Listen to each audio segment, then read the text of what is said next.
उसकी शादी से 2 दिन पहले मैं वतन छोड़कर दुबई चला गया और फिर 5 साल बाद वतन वापसी पर मैं बाबा फरीदुद्दीन गंजशकर की दरबार पर हाजिरी के लिए गया।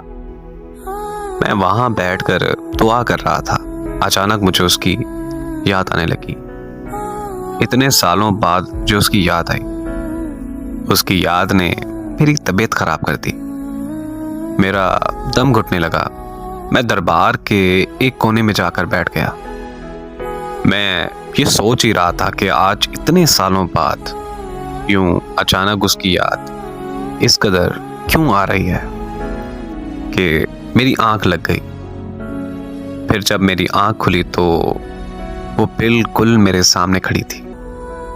मेरे लिए ये सब किसी मौजज़े से कम नहीं था, क्योंकि मैं ये कभी सोच भी नहीं सकता था कि हमारी जिंदगी में कभी दोबारा मुलाकात भी होगी।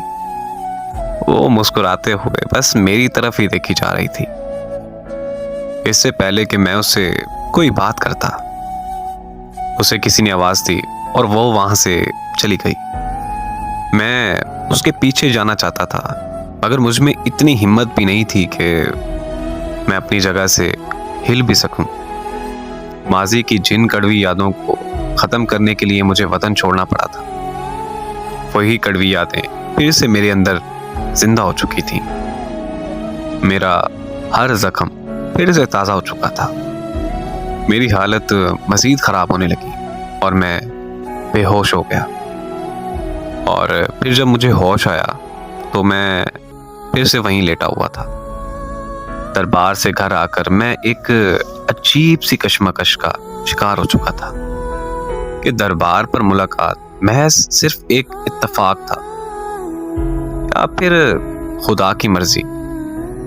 इस कश्मकश से निकलने के लिए उसको दिया हुआ वादा मुझे तोड़ना पड़ा और मुझे उसके गांव उसके माँ बाप से मिलने जाना पड़ा। वहां जाकर मुझे यकीन हुआ कि हमारा मिलना महज इत्तेफाक नहीं था, बल्कि उसमें खुदा की मर्जी थी। उसके घर वालों ने बताया कि वो तुमसे शादी करना चाहती थी, लेकिन हम लोगों ने साफ कह दिया था कि खानदान के बाहर शादी नहीं हो सकती। और फिर हम लोगों ने उसकी शादी खानदान में तय कर दी। उसने बहुत ज्यादा शोर मचाया, मगर हमने उसकी एक ना सुनी। काश तब हम उसकी बात सुन लेते तो आज वो हमारे में जिंदा होती। उसके घर वालों की ये बात सुनने की देर ही थी कि मेरे रोंगटे खड़े हो गए। उन्होंने बताया कि वो अपनी शादी वाले दिन जहर खाकर मर गई थी। दरबार पर वो मेरा ख्वाब था या फिर खुदा का मौजज़ा, लेकिन मैं सच जान चुका था कि जैसे मैं बेवफा समझ रहा था उसे, उसने तो मोहब्बत में अपनी जान दे दी।